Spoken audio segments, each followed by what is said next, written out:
6 months after my wedding, the photographer called me. "Sir, I found something. Come to my studio. Don't tell your wife yet. You need to see this first." What he showed me changed everything. It had been 6 months since the wedding, 180 days of what I called peaceful married life, which in hindsight was just ignorance, with better lighting. That morning, I was committing culinary war crimes in my kitchen, reheating something that used to be lasagna, but now looked like abstract art made of regret. I was halfway through deciding whether to eat it or file for insurance when my phone buzzed. Unknown number. Against my better judgment, I answered. "Sir, this is Daniel. Daniel Foster, the wedding photographer."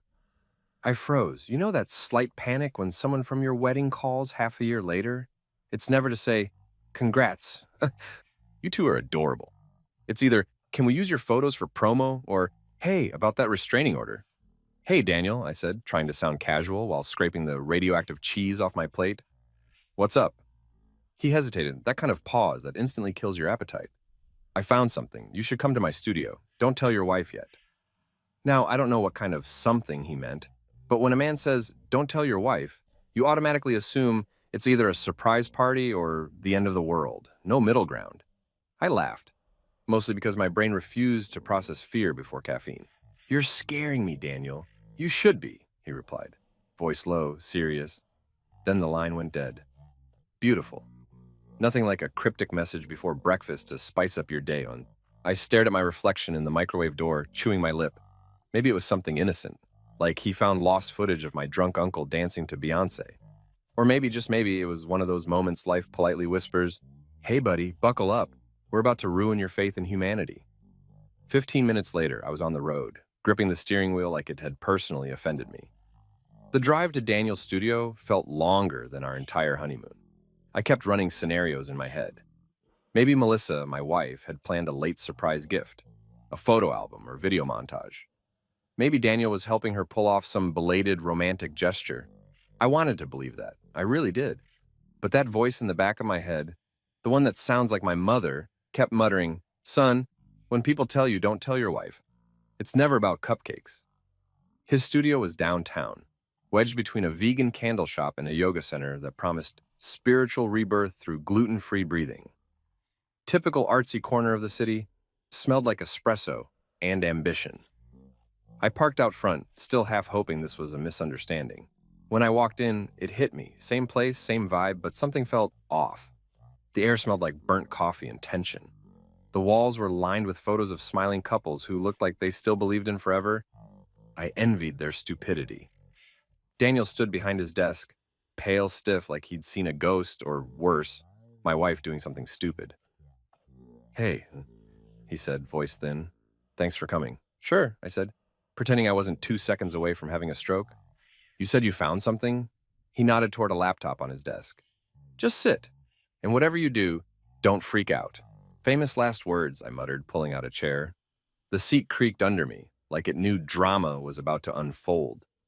Daniel opened a folder on the laptop titled Wedding Extras, because, of course, the apocalypse would come disguised as a USB drive named something harmless. He clicked through thumbnails until he found one and hesitated.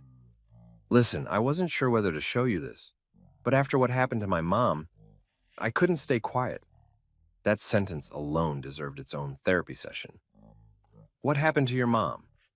He looked up, haunted. "She got conned by her husband. Lost everything." Great, love that energy. He double-clicked the photo.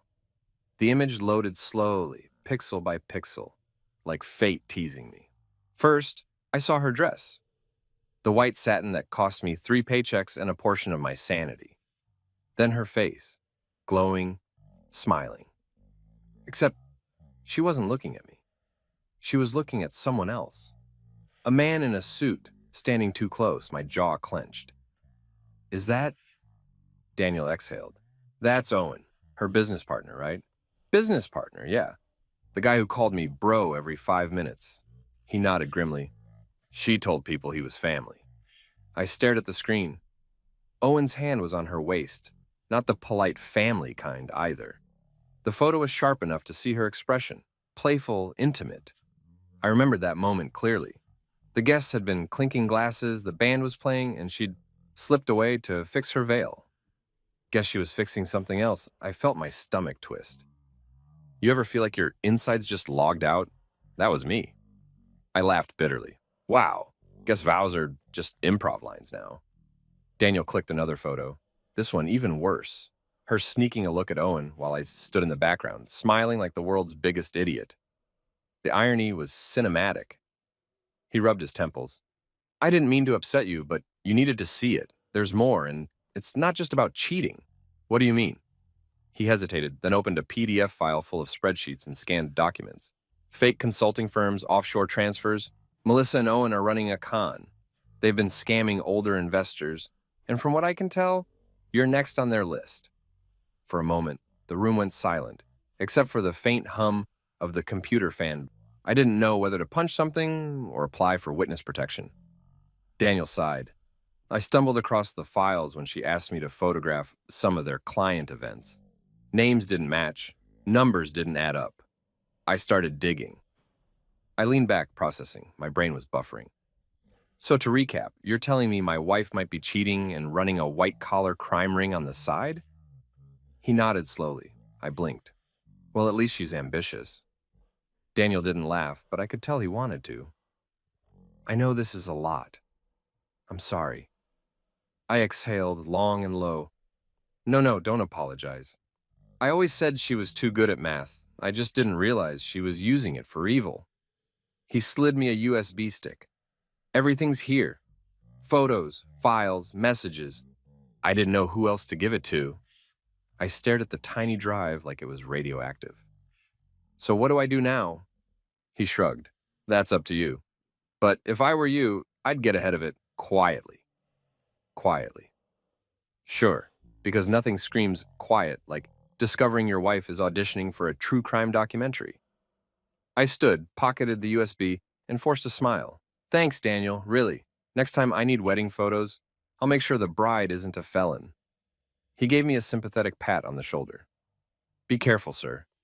Yeah, I said, halfway out the door. I'm married to her. I think I already failed that test. Outside, the sunlight felt too bright, too honest. I climbed into my car, gripping the steering wheel again, staring at my reflection in the rearview mirror. I didn't look betrayed. I looked awake. Like someone who'd just realized their whole life was built on Photoshop and fake smiles. I started the engine, muttering, well, Melissa, looks like the honeymoon's officially over. Then I drove off, the USB burning a hole in my pocket and my faith in love shrinking faster than my phone battery at 2%. Whatever this was, I wasn't just going to sit back. I didn't know it yet, but that call, the photographer's call, wasn't the end of anything. It was the opening act of the messiest, most sarcastic crime drama my life would ever become. There are moments in life when you know your world just tilted, like hearing the words, "We need to talk," or realizing the car you just bought was previously owned by a flood. Sitting in Daniel's studio staring at that laptop, I had that same stomach-dropping, pulse-flattening, I should have stayed in bed feeling. The first click was enough to confirm that the universe had a sense of humor, and it was currently laughing at me. The image on the screen looked like something straight out of a bridal magazine. Perfect lighting, soft focus, fairy tale backdrop. Only problem? The groom in the photo wasn't me. Or rather, the man with my bride wasn't me. My wife Melissa was radiant in her gown, the lace catching the sunlight like it was designed by angels with overtime pay. And she was looking up at another man the way movie heroines look at heroes right before the soundtrack swells. I leaned closer, my eyes narrowing. That's not me, I said, though my brain already knew it wasn't. The guy was taller, darker hair, smug posture, the kind of man who looked like he narrated his own life in slow motion. Daniel nodded gravely, like a doctor delivering a terminal diagnosis.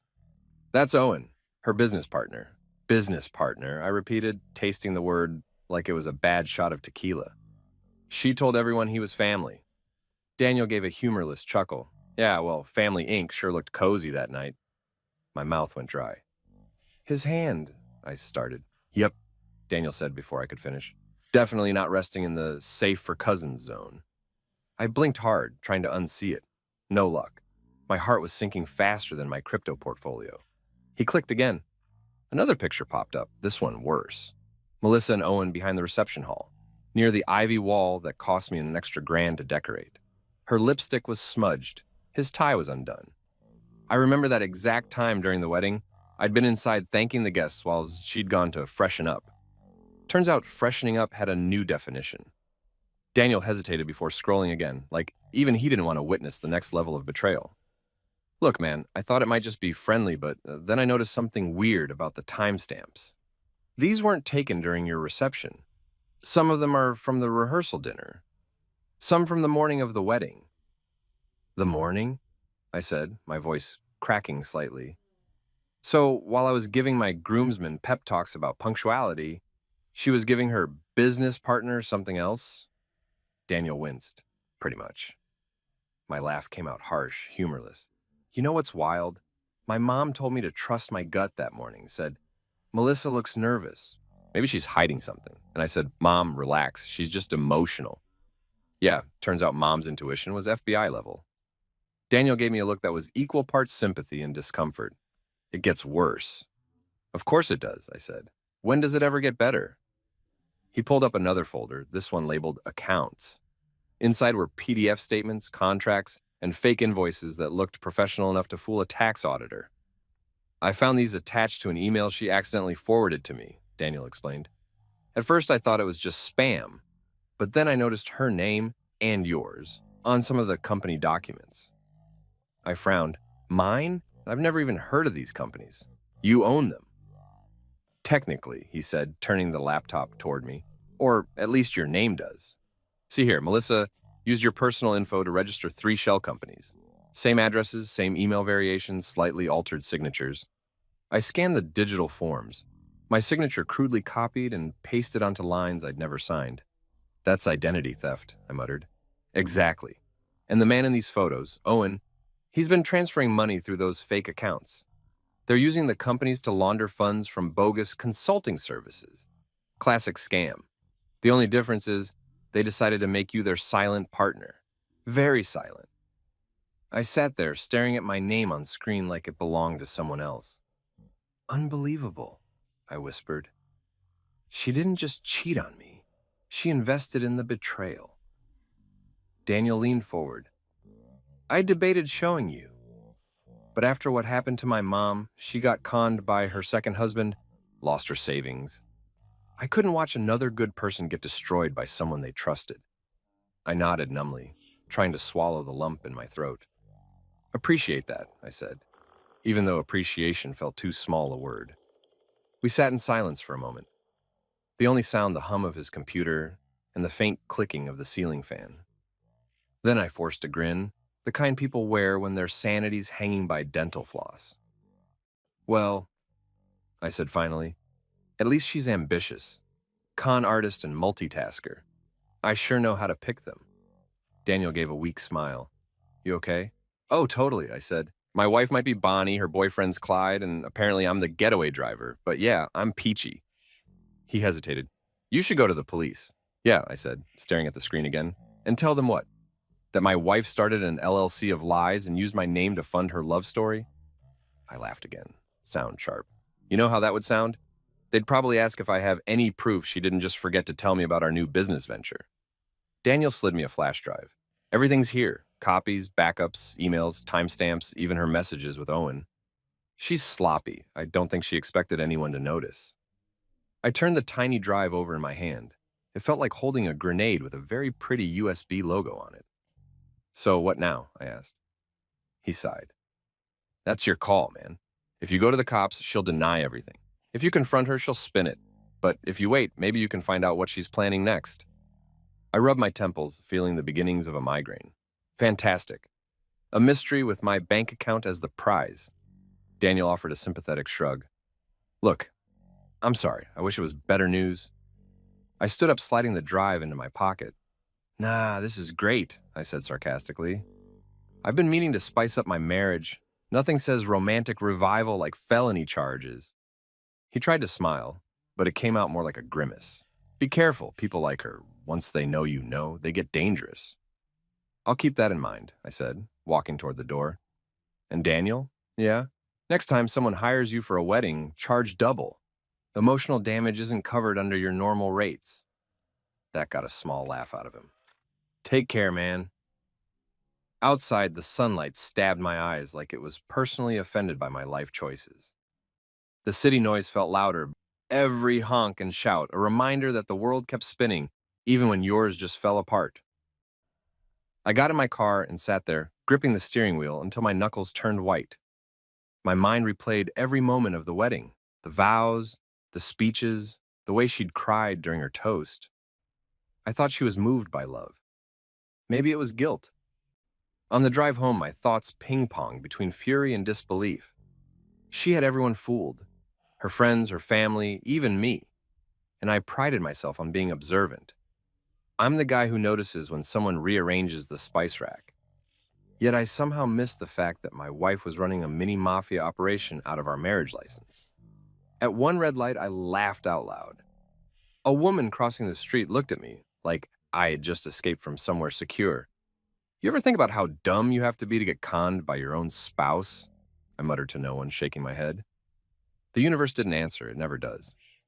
I wanted to call someone, my brother, my best friend, but what was I supposed to say? Hey, remember my perfect wife? Turns out she's an expert in corporate embezzlement and bad taste in men. Nah, I wasn't ready for the pity. Or worse, the I told you so. When I finally parked in the driveway, I didn't get out right away. I just sat there staring at the house I thought was ours. The porch light flickered faintly, the same one she'd insisted we install for safety. Now it looked like it was mocking me, blinking Morse code for you idiot. I thought about the USB in my pocket.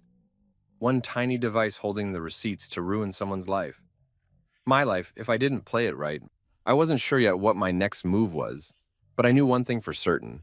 The version of me who walked into Daniel's studio that morning was gone. That guy still believed in love, in trust, in happily ever after. The new me? He believed in evidence, backup copies, and caffeine.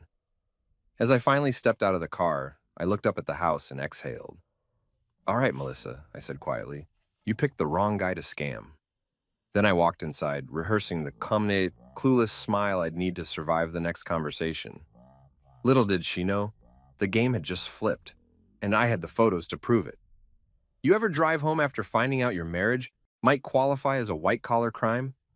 Every red light suddenly turns into a therapy session. Every stop sign feels like it's asking, so, genius, how's that happily ever after working out? I swear the streetlights were blinking judgment that night. I didn't even play music. I was too scared Spotify would cue up something poetic and cruel, like Before He Cheats or Love the Way You Lie. The city passed by in blurry streaks of gold and regret. My hands gripped the steering wheel so hard my fingers went numb. I wasn't just driving, I was unraveling in motion. You know that kind of silence, where your thoughts get so loud they start echoing?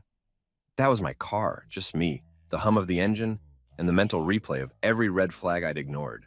Melissa's late-night work meetings, her sudden obsession with investment opportunities, the mysterious family business she never wanted to explain. At the time, I thought she was being ambitious. Turns out she was auditioning for American Greed, the home edition. Somewhere between denial and fury, I started laughing. Not a normal laugh, a borderline maniacal one. A guy walking his dog looked over like he'd just seen a Lifetime movie being filmed. Relax, I muttered to no one. I'm just processing emotional fraud in real time. My phone buzzed on the passenger seat. For one reckless second, I thought it might be Daniel with more bad news, but no. Of course, it was Melissa. Hey babe, do you want me to make dinner? The text glowed on the screen, innocent and warm, like she wasn't secretly running an investment Ponzi scheme with her business partner. I stared at it, debating whether to respond with something calm, like, sure, sounds great, or something honest, like, only if it's not poisoned. I went with calm, unsure.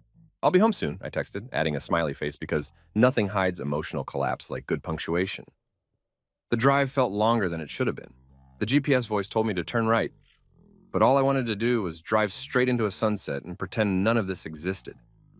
My mind kept looping back to the wedding, her vows, those sweet, trembling words about loyalty and forever. You make me feel safe, she'd said.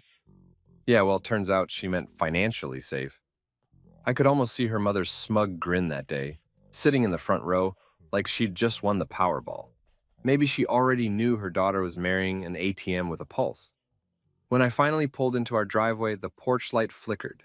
Same one she insisted we install because a well-lit home feels welcoming. Right now, it looked like a spotlight for fools. I sat there for a full minute, just staring at the house that used to feel like mine. It looked different somehow. Too quiet, too perfect, too rehearsed. I got out slowly, each step heavier than the last. The door unlocked easily, as if it had no idea the man walking through it was about to lose his religion in the kitchen. There she was, Melissa, sitting on the couch in pajamas, hair tied up, spooning ice cream straight from the tub, watching a rom-com like her conscience was on vacation. "Hey, babe," she said cheerfully. "You're home early." "Yeah," I said, tossing my keys on the counter. "Apparently so were you 6 months ago." She blinked, confused. "What?" "Nothing," I said quickly, forcing a smile. "Long day." She shrugged, eyes back on the screen. "You want some ice cream?" "Nah, I'm good." I walked past her, pretending everything was fine, pretending I hadn't just seen photographic proof that my marriage vows came with footnotes. I went out to the porch, leaning on the railing, staring at the night sky. The air was cold and sharp, and my mind was racing faster than my heartbeat. "God," I muttered, "if you're up there, please give me patience. Because if you give me strength, someone's going to jail tonight." Behind me, I could hear her laughing at something on TV. The irony? It was one of those movies where a charming woman cons her boyfriend for money. Life really does come with sense of humor, just not the kind you enjoy. I stood there for a while, trying to decide what kind of man I was going to be about this. The angry kind, who flips furniture and screams about betrayal, or the quiet kind, who smiles while plotting something smarter than revenge. I used to think calm people were saints. Turns out they're just tired. I went back inside, poured myself a drink, a tall glass of bourbon that looked like liquid peace, and sat across from her. "How was work?" I asked casually. She didn't even blink. "Busy. We're closing another client deal next week." Owen's been such a lifesaver lately. I bet he has. I swirled my drink, watching the amber liquid reflect the living room light. "That's so. Must be nice having a partner that dedicated." She smiled, totally oblivious. "Yeah, he's great. Always picks up my calls, even late at night. His wife must hate me for it." I nearly choked on my bourbon. "Oh, I doubt that," I said flatly. If irony had a face, it would have been sitting right across from me eating cookie dough ice cream. Then she leaned forward, resting her hand on mine. "Hey, you okay? You seem tense." "Just tired," I said, forcing my jaw to unclench. "Long day." "You work too hard," she murmured, squeezing my hand. Her touch felt wrong now, like shaking hands with a stranger wearing your favorite perfume. "You need a break." "Yeah," I said, smiling tightly. "Maybe a permanent one." She laughed, thinking it was a joke. "Don't tempt me. I might just take you on vacation." "Oh, I'm sure you'd love that," I muttered, standing up before I said something that would turn our living room into a crime scene. "I'm going to take a shower." As the hot water hit my face, the realization hit harder. She had no clue I knew. None. She was still playing her part. The loving wife, the busy professional, the woman who occasionally texted heart emojis between wire transfers. It almost impressed me, the level of acting. Somewhere, an Oscar committee was missing out.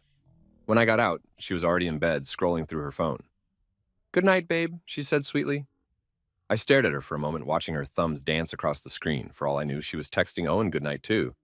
I wanted to snatch the phone, but I didn't, not yet. Because a plan was forming in the back of my mind. Slow, deliberate, patient. I climbed into bed, lying beside her while she drifted off and stared at the ceiling. The room was silent except for her breathing, soft and rhythmic, like a lullaby for liars. My chest tightened, anger buzzing under my skin like static. But I stayed still. Because anger was noisy, and noise gets you caught. Instead, I reached for my phone under the pillow and texted Daniel. "I saw her. She has no idea. Let's talk tomorrow." He replied almost instantly. "Meet at the diner at 9. Don't tell her anything. Wouldn't dream of it." I locked my phone, turned my head, and looked at the woman sleeping next to me. The same woman who once cried because I forgot our anniversary, the same woman who now probably had offshore accounts under my name. I should have felt hate.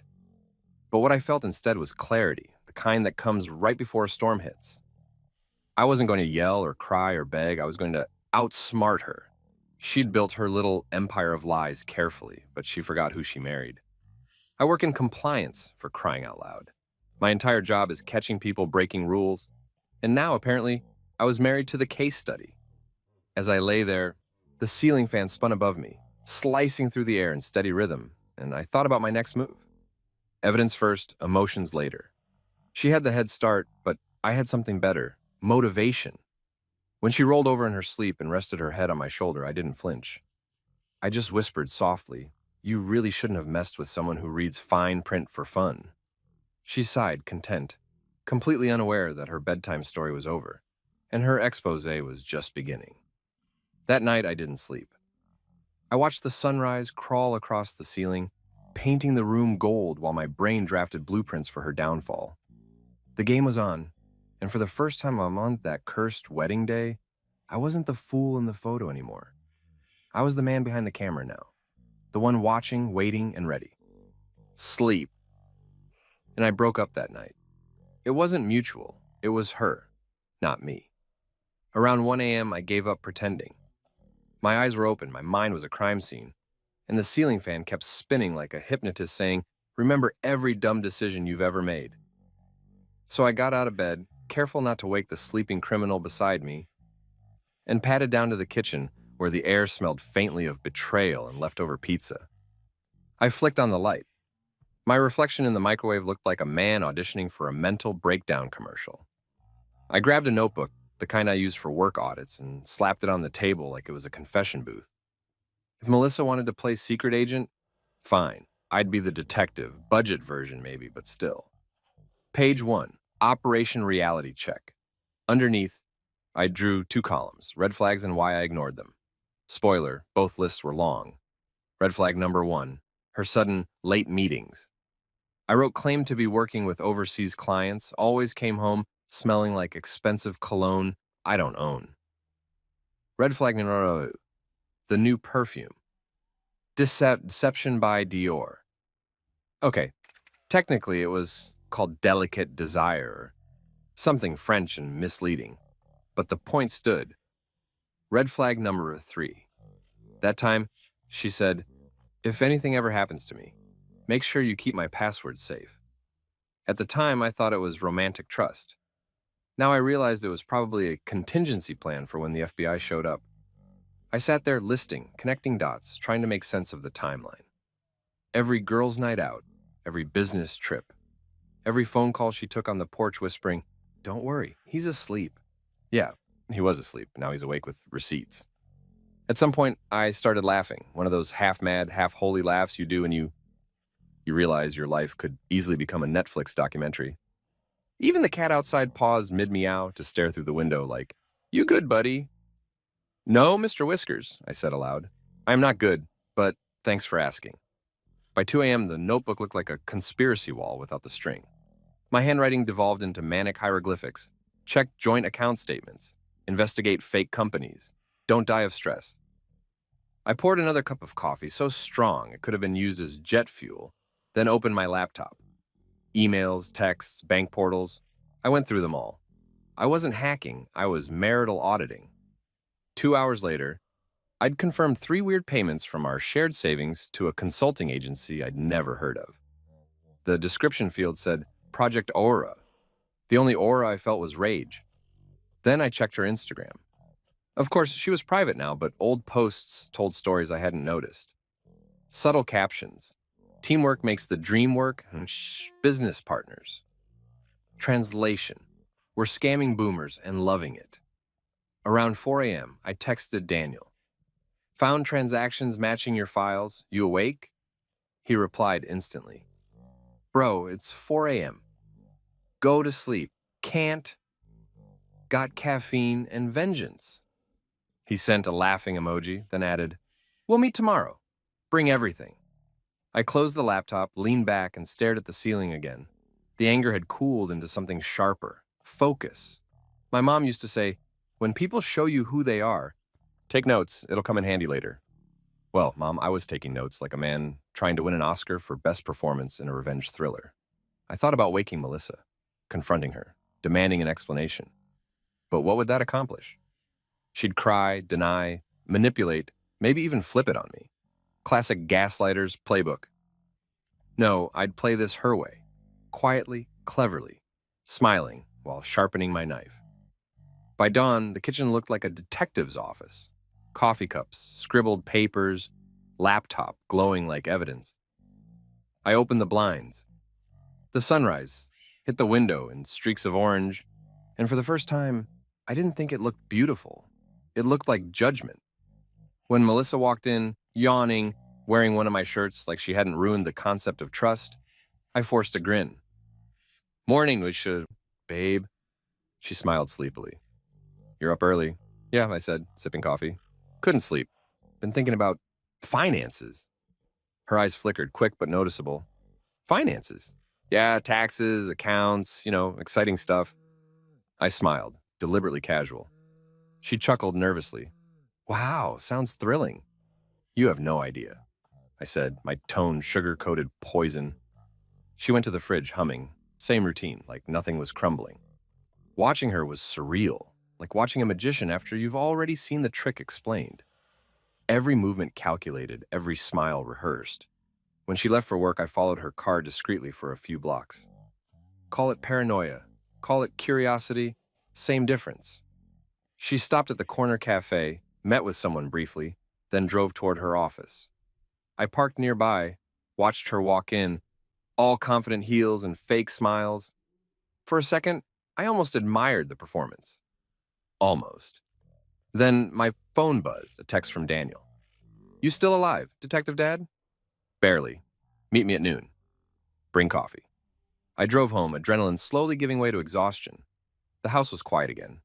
I sat at the kitchen table, staring at the notes, wondering how my life had turned into a mix of CSI, Marriage Division, and The Office. At 10 a.m., I crashed on the couch. Just as I drifted off, my phone rang, an unknown number. For a split second, I thought it might be Melissa's partner, Owen, calling to threaten me or accidentally send another incriminating text. Instead, a calm female voice said, Mr. Ward, Detective Carla Ruiz, Financial Crimes Division. I believe you spoke with your photographer, Daniel Foster? I shot upright. Yeah, you could say that. I've been reviewing the materials he sent me. You're in a dangerous position. If what we see is accurate, your wife has used your identity for multiple shell accounts tied to ongoing investigations. Oh, fantastic, I said dryly. Should I send her flowers or a subpoena? Mr. Ward, she said firmly, this isn't a joke. We need to meet, discreetly. I rubbed my eyes. Discreetly is my new favorite word. Where and when? Noon, the Silver Diner, downtown. Don't bring your wife, and act normal. Act normal. Got it, I've been practicing. After hanging up, I stared at my reflection in the black TV screen. Act normal, I repeated. Sure, just a guy whose wife turned him into a walking money laundering front. Totally normal. I took a deep breath, went upstairs, showered, shaved, and put on a clean shirt. Looking in the mirror, I almost convinced myself I still resembled a sane human. Almost. Before leaving, I picked up the notebook and flipped to a clean page. At the top, I wrote, Rule number 1, stay calm. Rule number 2, don't get caught being smarter than her. Then I tucked it under my arm, grabbed my car keys, and headed out. The drive downtown was smoother than last night's emotional demolition derby. By now, the chaos in my chest had settled into something colder, quieter. I wasn't panicking anymore. I was planning. At a red light, I caught my reflection again and laughed. Congratulations, man, I said to myself. You went from husband to private investigator in under 24 hours. The American dream. When I parked outside the diner, Daniel's car was already there. I spotted him inside through the window, sipping coffee like a man who hadn't slept either. Detective Ruiz sat across from him, mid-30s, sharp suit, that cop posture that says I can spot a lie before you blink. I squared my shoulders, walked in, and thought, all right, let's see how deep this rabbit hole goes. As I slid into the booth, she gave me a nod. Mr. Ward? Detective, I replied. So how's your morning? Catch any other cheating spouses turned financial terrorists? Daniel kicked me under the table. Ruiz didn't smile. Let's focus. She spread out files, each one neatly labeled with dates, bank transfers, company names. Your wife and her associate, Owen, have been on our radar for months. We didn't know she had a husband involved Until now. They've been laundering money through fake consulting firms. Your accounts are next. Next? I asked, eyebrows raised. Oh, good, I was worried I'd been left out of the fun. Ruiz ignored my sarcasm. We can catch them, but we'll need your help. Don't confront her. Don't mention this meeting. Act like nothing's wrong. When she tries to access your accounts, we'll have enough evidence to arrest them both. I lean back. Act normal again. I swear, that's becoming my life motto. Daniel chuckled. You're good at it, though. You've been pretending to like her cooking for years. Touché, I said. Ruiz slid me a small recording device. If she talks about moving funds, record it and keep your phone close. If we need to move fast, we'll call. I nodded slowly, staring at the little gadget. You realize I'm not trained for this, right? I sell risk management, not live it. Ruiz's eyes softened slightly. You'll do fine. Most people crumble under betrayal. You've got composure. Thanks, I said. It's not composure, it's caffeine and suppressed rage. She almost smiled at that. Whatever works. Just be careful, Mr. Ward. When the meeting ended, I stepped outside, the afternoon sun hitting my face. I felt something new, clarity mixed with adrenaline. The pieces were finally fitting together. My wife wasn't just cheating, she was running a full-blown con, and I was about to flip the script. As I walked to my car, I whispered to myself, all right, Melissa, you built the game, but I'm about to change the rules. The Silver Diner looked like it hadn't updated its decor since the Eisenhower administration. Chrome booths, flickering neon sign outside that read, breakfast served all day and night if you beg, but the coffee was nuclear strength, which was exactly what I needed. I was halfway through my second cup when Daniel slid into the booth across from me, looking like a man who had seen too much data and not enough sunlight.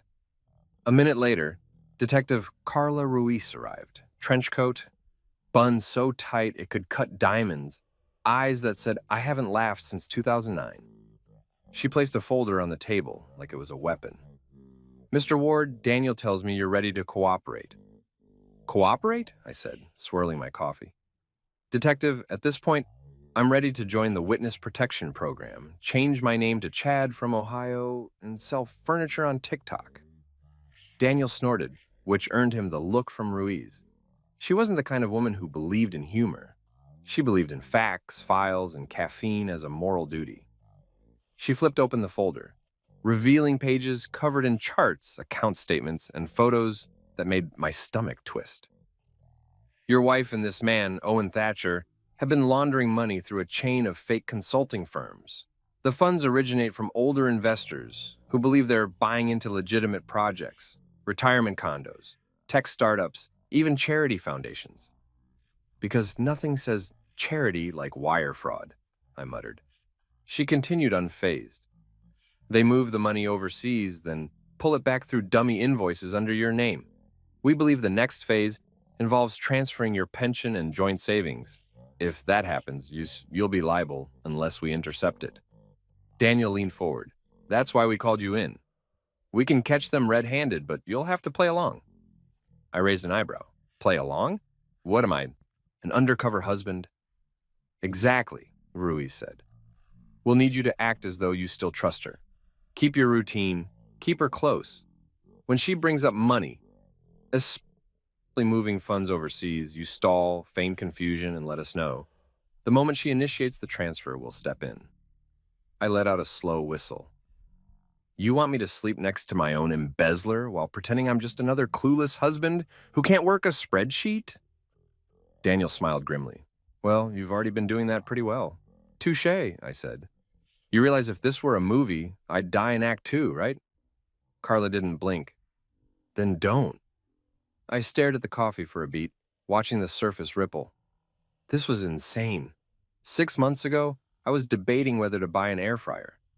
Now, I was part of a sting operation. I nodded slowly. All right, detective, I'll do it. But if she finds out, I'm haunting both of you. Deal, she said. We'll keep communication secure. Use encrypted text, signal, not regular messages. And Mr. Ward? Yeah? Don't underestimate her. Fraudsters like your wife are charming because they have to be. They'll make you feel crazy for doubting them. Don't fall for it again. I gave a humorless laugh. Detective, at this point, I wouldn't trust her to water a plant. Ruiz gathered her folders, leaving me with a small black recording device that looked like a USB stick. Keep it on you. When she starts talking business, switch it on. We'll handle the rest.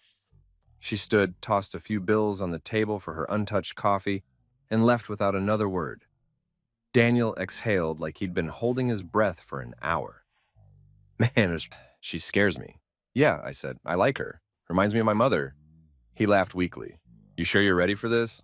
Ready? No, but I'm motivated. That's close enough. We clinked our mugs together in the most depressing toast ever. To Operation Divorce and Conquer, I said. To not dying, he replied. Back home, I rehearsed normalcy like it was a Broadway performance. Smile, nod, joke, repeat. When Melissa walked through the door that evening, I greeted her with a kiss on the cheek and my best impression of domestic peace. Hey, handsome, she said, dropping her purse on the counter. You're in a good mood. Trying a new thing, I said. It's called coping. She giggled, misreading my sarcasm entirely. Well, keep doing it. It's sexy. I almost choked on air. Noted. Dinner was pasta. Hers always tasted like ambition and misplaced confidence. I twirled the fork, pretending interest while she launched into a monologue about new business leads and international clients.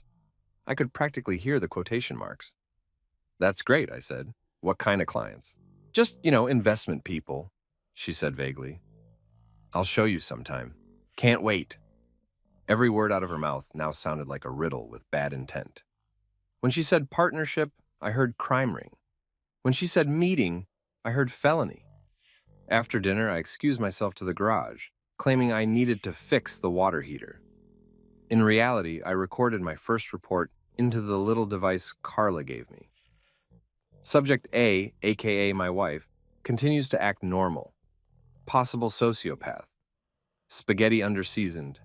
Morale low.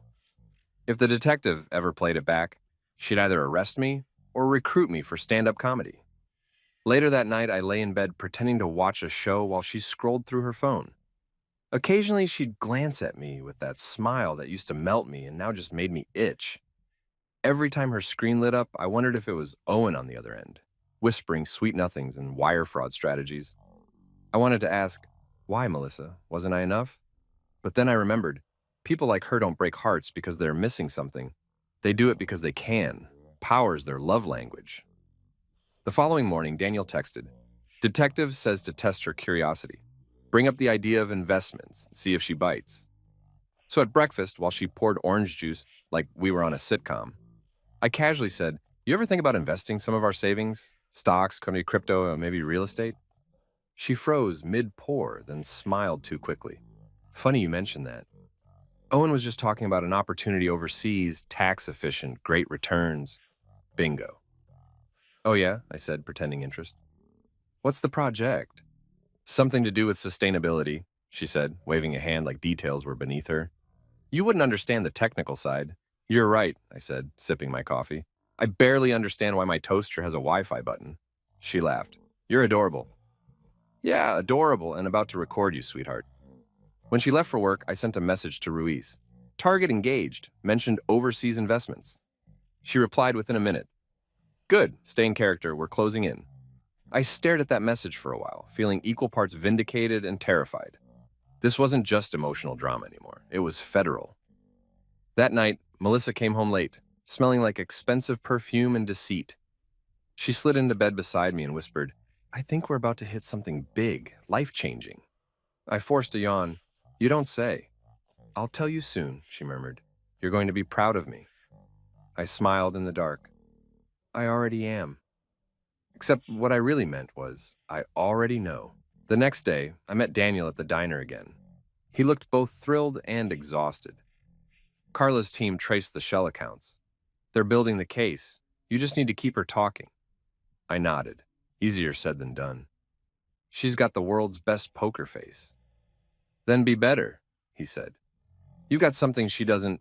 Conscience and sarcasm. Two things that have never saved a marriage, I replied. He grinned. This isn't about saving it. It's about ending it properly. We clinked coffee mugs again, partners in the weirdest alliance since Batman and the IRS. Back home, I doubled down on my role. I complimented her more, asked for business advice, laughed at her jokes. She glowed, mistaking my compliance for devotion. It was almost poetic. Her lies fueled my act fueled her confidence, and her confidence would soon fuel her downfall. A few nights later, while we were watching some finance documentary because irony is my co-pilot, she said, you've always been so responsible with money. Maybe you should let me handle some of our accounts for a while, just to balance things out. I turned slowly, schooling my face into mild surprise. You handle money? I thought numbers gave you hives. She laughed lightly. I've learned a lot from Owen. He's a genius with investments. Oh, I bet he is, I said under my breath. What? Nothing. Just thinking how lucky we are to have such smart friends. She smiled, resting her head on my shoulder. You'll see, babe. Once this next project closes, we'll finally be free. Free. God, that word tasted like rust. Later that night, when she was asleep, I slipped into the hallway and called Ruiz using the encrypted app. She answered instantly, voice steady. Mr. Ward? She's making her move, I whispered.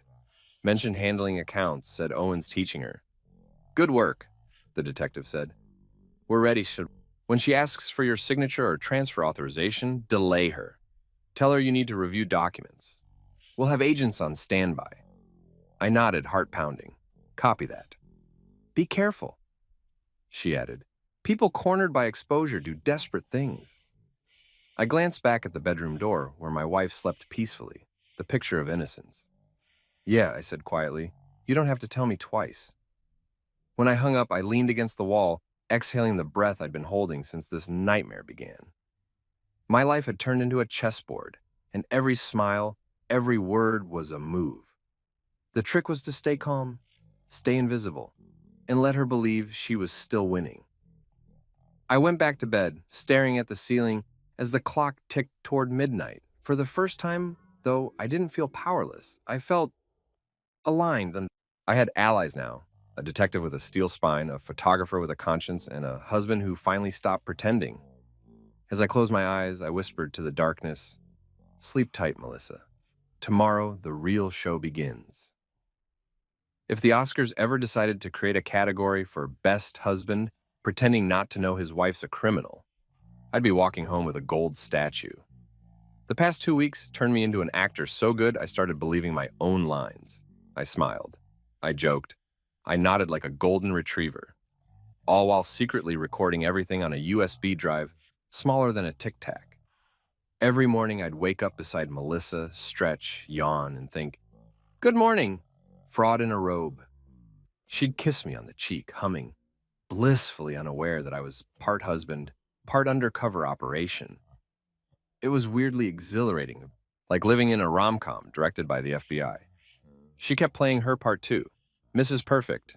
She packed me lunch, left cute sticky notes in my car, have a productive day, love, and occasionally sent flirty texts during the afternoon. But I knew what was behind those emojis. Strategy. Manipulation disguised as affection. And damn if she wasn't good at it. I caught myself almost believing her again some days. Almost. At night, I'd sit across from her at the dinner table, pretending to listen while she talked about work. I'd record everything on the little device Detective Ruiz gave me tucked under my watch. Sometimes she'd say something innocuous like, Owen says the deal is progressing, or our new client wants confirmation of the funds. And I'd smile, nod, and say, That's awesome, babe. Meanwhile, I was mentally filing it under evidence, Exhibit B, the idiot's dinner conversation. But the hardest part? Acting normal when my blood was practically fizzing with fury. Because she didn't just betray me romantically or financially, she insulted my intelligence. Every time she called me baby, I heard Mark. Every trust me sounded like sign here. Still, I played dumb with Oscar-worthy dedication. When she said, Honey, have you ever thought about opening a joint overseas account?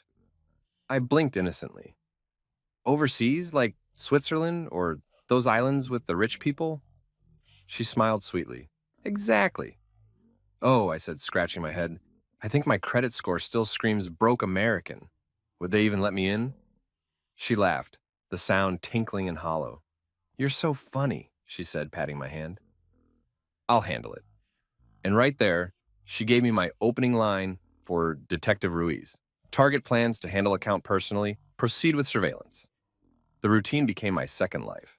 By day, I worked, texted Daniel updates, and pretended I wasn't living in an undercover soap opera. By night, I cooked dinner, smiled through conversations, and took careful notes after she went to bed. Sometimes I'd step outside to the porch, whispering into my phone for Ruiz's team, like some wannabe spy with a suburban zip code. One night, I was out there recording a message when our neighbor Tom popped his head over the fence. Everything good, man? You've been pacing out here a lot lately? I froze mid-whisper. Yeah, I said quickly. Just rehearsing for a presentation at work. At midnight? Yeah, global team. Time zones. He nodded like that made perfect sense. All right, man. Just don't go full Breaking Bad on us. Wouldn't dream of it, I said with a smile. Oh, the irony. The more I observed Melissa, the more I realized how effortlessly she lied. It was like breathing for her. She'd say one thing, mean another, and make you feel stupid for doubting it. Watching her became a masterclass in deception. She laughed louder than she used to. She hugged longer, smiled bigger. It was like she was overcompensating, trying too hard to look innocent. Babe, you've been so sweet lately, she said one evening while we were watching TV. You okay? You seem different. Just grateful, I said, leaning over to kiss her temple. You've been my rock. If sarcasm had a taste, it would have been that sentence. She smiled, touched. You're such a good man. I try, I said. Some of us have to be. She didn't catch it. Of course she didn't. She was too busy texting someone under the blanket. Probably Owen, or as I now referred to him in my head, Mr. Financial Freedom and Fraudulent Activities, LLC. Detective Ruiz texted one morning. Stay patient. They're preparing to move large funds. We'll intercept when she initiates. Patience, sure. Tell that to the guy who has to share a bed with the woman who used his name to commit crimes. That night, Melissa cooked her famous lemon chicken, the one that could strip paint off a car, but looked pretty on Instagram. I've been thinking, she said casually, slicing into her chicken. Maybe we should diversify our assets. Owen says we're missing out by keeping too much in one place. I almost smiled. Ah, there it is, I thought. The magic word, assets. Assets? I asked, acting intrigued. Sounds fancy, like something rich people say before losing everything. She laughed. No, silly. It's about financial growth. You mean like a pyramid scheme? She froze mid-bite. Why would you say that? Just teasing, I said smoothly. You're the smart one. I just sign what you tell me to. She relaxed, smiling again. Exactly. That's why we make a great team. Oh yeah, the dream team. Bonnie, Clyde, and the guy who pays the Wi-Fi bill. Every night I'd send updates to Ruiz. Target discussing asset transfers. Recommends moving joint savings. Suggests I trust her. Trying not to laugh. She'd reply quickly, keep her talking. We're setting up a trace. Meanwhile, Daniel sent messages like, dude, you're killing it. You've got this. I'd respond, yeah, but not literally, hopefully. Around the second week, things escalated. Melissa came home one evening looking radiant, too radiant. She poured herself a glass of wine and sat on my lap, all flirtatious energy. That was never good news. Babe, she said softly, you know how much I love you, right? Ah, the preamble to every life-altering lie in history. Sure do, I said. What's up? She bit her lip, leaning closer. There's an opportunity Owen and I discovered. Short-term, high yield, completely legal. Legal, I repeated, always comforting when someone has to specify that. She ignored my jab. We could triple our savings in months, but we need to move fast. Fast, I said. Like, how fast? Tomorrow. There it was, the big play. She pulled out a folder, neat, glossy, professional. Inside were fake contracts and forms with my name already filled in. All you have to do is sign, she said sweetly. I stared at the papers, at her perfectly manicured nails, at the same woman I once promised forever to. That's a lot of trust, I said slowly. You trust me, don't you? She asked, voice soft, eyes wide. I forced a smile. Of course. She beamed, kissed me, then went upstairs, probably to text Owen. It's done. Except it wasn't. Not yet. As soon as she disappeared, I turned on the recorder and whispered into it like a late-night radio host for law enforcement. Subject presented documents for fraudulent transfer. Attempting to secure signature. Operation delayed pending further instructions. I sent the same note to Ruiz. She replied immediately. Do not sign. We'll move tomorrow morning. Be ready, I exhaled. Tomorrow. The end was finally in sight. That night, I lay awake again, staring at the ceiling, listening to the soft sound of her breathing beside me. How many nights had I spent like this? Trusting her, protecting her, loving her? And for what? A tax evasion starter kit and a side relationship with her business buddy. I rolled over and whispered, You could have had everything, Melissa. But greed's a hell of a thing, huh? She stirred slightly, mumbling something about documents. Even in her sleep, she was working a scam. Morning came slow and golden. I got up early, showered, dressed, and made breakfast. I poured her coffee exactly how she liked it. 2 sugars, a splash of almond milk, and just enough guilt to taste. Wow, she said, walking into the kitchen in her robe. Someone's in a good mood. Big day, I said. You have no idea, she replied with a smirk. She handed me the folder again. Once you sign these, we can take them to the office and finalize everything. Sure thing, I said, pretending to skim. I'll read through them first. She frowned. You trust me, don't you? I smiled sweetly. With my life, just not my money. She laughed, thinking I was kidding. I wasn't. She grabbed her purse and kissed my cheek. Meet me at the office in an hour, okay? Wouldn't miss it, I said, watching her leave. The moment the door shut, I grabbed my phone and texted Ruiz. She's heading to the office. Papers ready for signing. Today's the day. Her reply came seconds later. Copy that. We're ready. Hold your position until we give the signal. I set the phone down, exhaled slowly and whispered, Time to finish the performance. When I got in the car, the folder on the seat beside me felt like the heaviest thing in the world. It wasn't just paper. It was the final act of a marriage built on fiction. As I drove toward her office, I rehearsed my lines, my expressions, my smile. I wasn't going there as a husband anymore. I was going as evidence. For 2 weeks, I'd been the fool, but today I was the finale. And when the curtain fell, Melissa was going to find out the hard way. Some acts don't end with applause. They end with handcuffs. Morning sunlight has no business looking that innocent when your marriage is about to end in a federal sting operation. The day felt too bright, like God accidentally left the saturation slider on high. I ironed my shirt, polished my shoes, and stared at myself in the mirror, trying to look like a man whose life wasn't a government-approved reality show titled, How to Catch a Spouse. Time to shine, idiot, I told my reflection. The guy in the mirror didn't argue. He knew the plan. Melissa had texted earlier. Meet me at the office at 10. Bring the signed papers. Translation: bring your wallet to your own mugging. I tucked the unsigned documents into my briefcase, checked that the tiny recorder Detective Ruiz gave me was still hidden in my jacket lining, and left the house. My hands were shaking, but I told myself it was just caffeine. The drive downtown felt like heading toward a movie climax. Suspense music playing in my head, every red light a drumbeat. I caught myself rehearsing lines like an actor. Be calm, be stupid, be believable. Her office building was one of those glass and steel monuments to capitalism, the kind where the receptionist smiles like she's on commission for happiness. I walked in trying to look casual, like I wasn't wearing a wire and an impending nervous breakdown. Mr. Ward, the receptionist chirped. Melissa's expecting you? I bet she is, I said. She blinked. Sorry?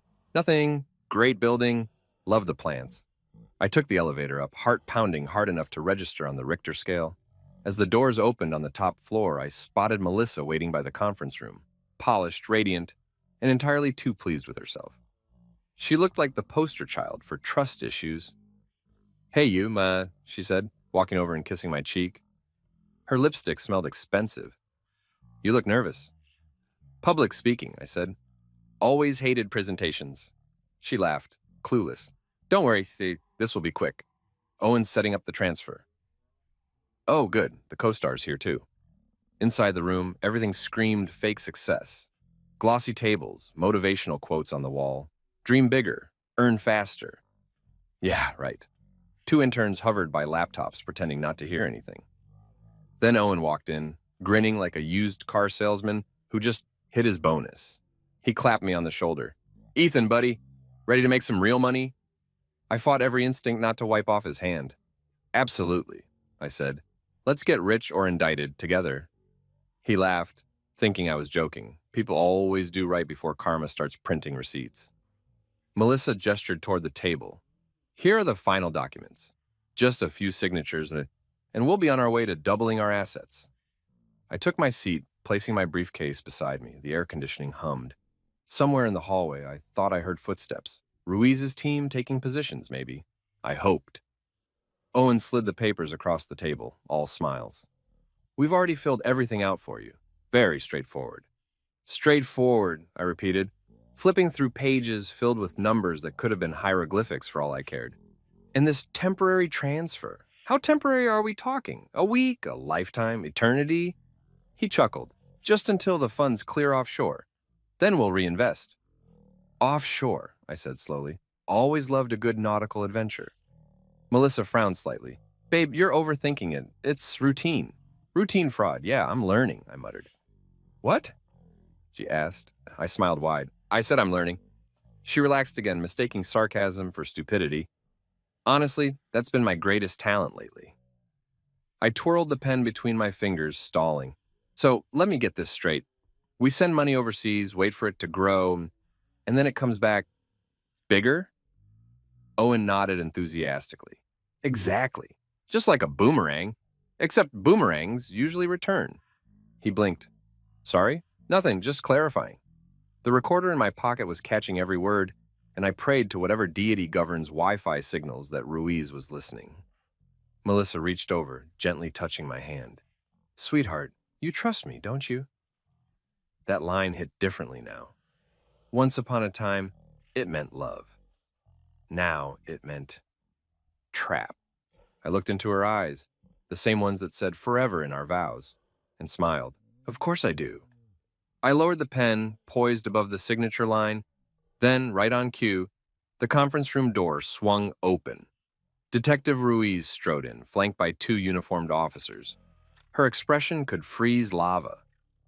"Melissa Ward," she said evenly, "you are under arrest for financial fraud, identity theft, and conspiracy to commit money laundering." For one glorious second, silence reigned.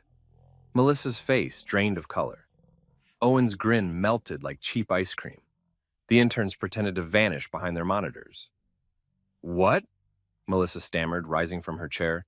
"This is insane." Ruiz produced a warrant from her jacket. "Not as insane as the evidence. Step away from the table, ma'am." I leaned back, watching the show. "Wow," I said softly. Talk about bad timing. Melissa turned to me, eyes wide, voice trembling with fury. Did you know about this?" I met her gaze, calm as a Sunday sermon. "Know about what? That you were about to make me the proud owner of 3 shell companies in Belize? Hard to miss." Owen lunged toward his laptop like a panicked squirrel, but one of the officers pinned him before he could hit delete. "Hands off, genius," the cop barked. Melissa shook her head, tears forming, the kind she used to weaponize in arguments. "Ethan, please, you don't understand. Owen said this was legal." "Yeah," I said, standing. "And I said I'd believe in Santa again. Guess we both lied." She stepped closer, desperate. "You think this ends with me?" I smirked. "I sure hope so. I'm running out of popcorn." Ruiz nodded toward me briefly. The tiniest acknowledgement of teamwork, then gestured to her officers. "Cuff them." The click of metal echoed through the room. It was, without question, the most satisfying sound I'd ever heard. Right up there with opening a beer after a long day, or hearing your ex's new partner filed for bankruptcy.